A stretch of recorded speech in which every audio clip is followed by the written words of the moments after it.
দেখা যায় বিপিনুর সকালে এক কথা বলে বিকেল এক কথা বলে কেন ওই হয়তো যে আমরা যখন শুরুর দিকে 2 বছরের ন্যাশনাল গভর্নমেন্টের প্রশ্নে আমরা একমত ছিলাম সেটা আমরা এন্ডোর্স করেছি এখন আমরা করছি না কারণ ন্যাশনাল গভর্নমেন্ট হলে সেখানে সকল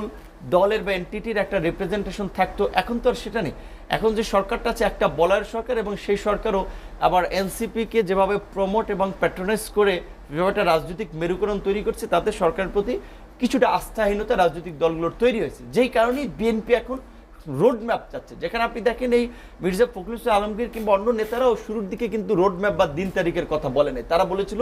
যৌক্তিক সময় সংস্কারের জন্য আমরা একটা যৌক্তিক সময় দিতে চাই এবং বিএনপি সহ